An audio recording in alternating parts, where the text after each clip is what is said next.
This episode of the QA is brought to you by Rainier Arms. Hey guys, my name is Dave Tim from Guns and Tactics Magazine, and it is time for the September 2017 edition of the QA. We tried to actually do this live on Facebook, but we had some technical difficulties, so we're just going to do it the old-fashioned way and answer the questions that we received and go from there. So, first off, thank you very much to all of those who have viewed and watched in the past and sent in questions. And in order for this episode to keep growing and keep moving forward, we do need to hear from you. So please send us your questions. You can either leave comments in the comment section below of any of our social media platforms. You can also send us a message on any of the social media platforms. And if you want, don't be afraid to include the hashtag TheQA, just so we can find it. Again, that hashtag is TheQA. Otherwise, you can email us at the email address shown below, which is theqa@gunsandtactics.com. Again, it is shown below, and it will be in the comment section below. So let's get right to it. All right, our first question, we actually had a few Bens ask questions. It's kind of weird how many Bens we had, but the first one is from Ben from an email wanting to know what I think about the Gen 5 Glock and if they should sell their older Glock to get the Gen 5.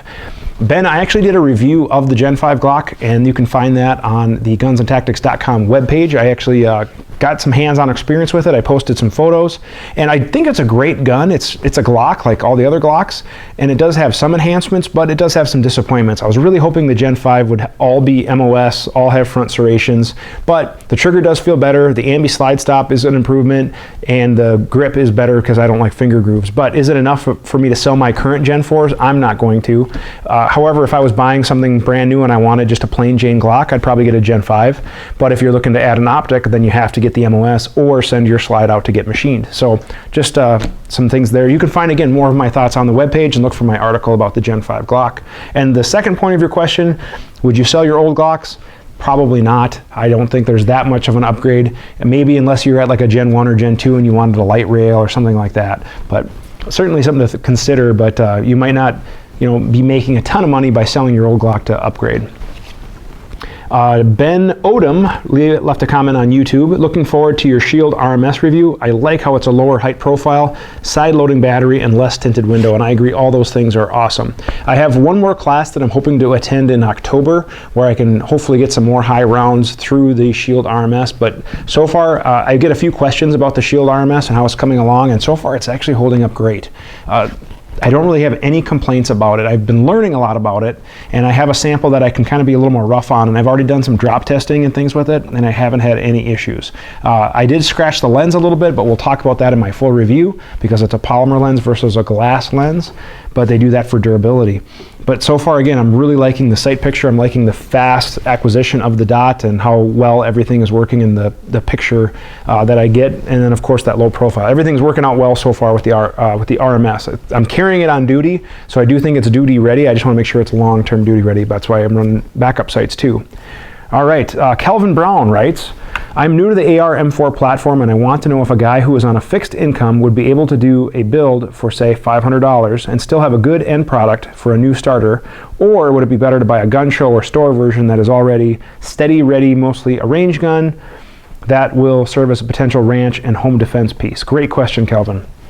Right now, it is a buyer's market, which means you can get a lot of great deals. And in fact, if you had that $500 that you're ready to buy an AR, keep in mind you're going to have to spend additional money on some sort of a sighting system, whether that be iron sights or a red dot or a scope or something like that. So $500 just to get the rifle may not be the complete package. If it's going to be for home defense use, things like that, I would also recommend a white light and a sling. And those kind of three things are kind of my mandatory. Like I talked about in one of the other QAs, kind of my mandatory patrol rifle setup. Same thing for a home defense rifle. Like just this guy I got laying around here. I have an optic and backup sight system. I have a white light, and I don't have the sling on here, but I have the sling that easily just clicks right in. So those are three things that are required for me.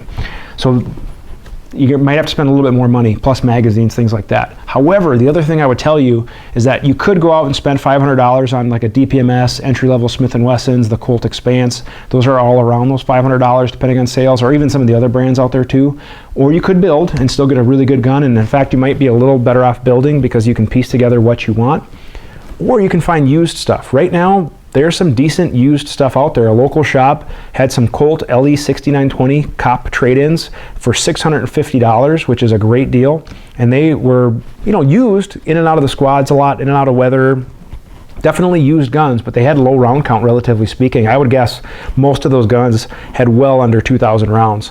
So they were, decently taken care of, but, for $650, you're getting a Colt, which is a, pretty good gun for the money. And I would say if you can save up another $150 for just your rifle, get something like that. And there are other good used deals to be had, of course, right now too. But then keep in mind you have to spend the other money on other stuff. Before we answer our next question, we are going to hear a word from our sponsor, which is Rainier Arms. We thank them very much for sponsoring this episode of the QA, which allows us to keep our programming moving forward.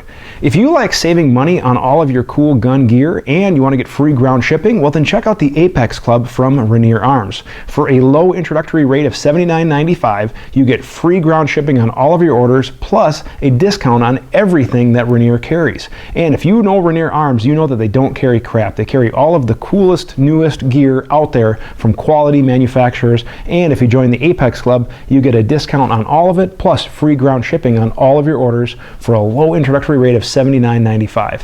It's kind of like your favorite big box membership store price and your favorite prime time webpage that offers those same good shopping deals, all now at Rainier Arms, carrying all your cool gun gear. For more information, check out rainierarms.com/apex. Again, that's the Apex Club from Rainier Arms. Our next question is from Chris, and that is, what do I think about the Hearing Protection Act and what are the chances I think it might pass?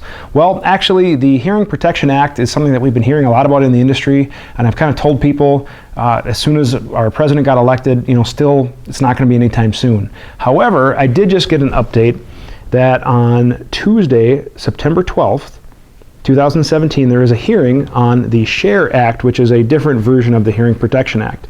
And this is basically the Sportsman's Heritage and Recreational Enhancement Act, or SHARE Act. And what this basically is to try to get suppressors removed from the NFA registration. So therefore you would go to a gun shop, fill out your 4473 like you're buying any other firearm, and then you could leave with a suppressor. So no more $200. So that is what the SHARE Act is doing. It's basically, paralleling the Hearing Protection Act. Now, it is going through a hearing, which is awesome. However, do I think it is going to pass? I don't know. I hope so. I wouldn't be surprised if it does, but at the same time, I'd kind of be surprised just because it seems like Congress and Senate have a tough time kind of working together to get things to move forward. And right now, there's a lot of other pressing issues in our country. We have severe hurricane storms, we have other political issues that are arising, so are they going to be able to work together to get either the Hearing Protection Act or the SHARE Act to move forward? I certainly hope so, but again, I don't know. I give it 50-50 at best, but I certainly hope it goes through. In my opinion, suppressors should not be an NFA item.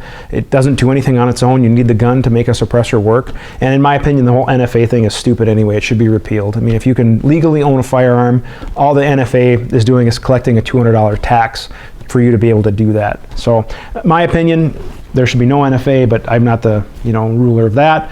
Whether I think either one of these acts are going to share, I certainly hope so, but stay tuned.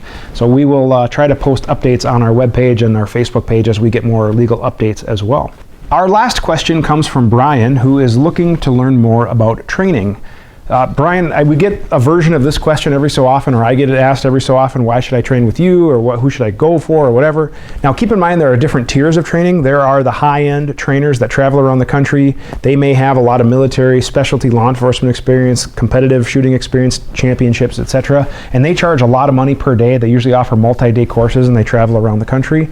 There are kind of regional training companies that have a little bit more reach than just say at a local range, but still good instructors. They're going to be discounted. Maybe they'll be up and coming instructors, that kind of level, semi-pro if you will. And then you also have some local level instructors. Now don't get me wrong, you can find good local level instructors too, but those are the guys who aren't professionally doing it, their full-time income, or maybe even half-time, but they're doing it on the side.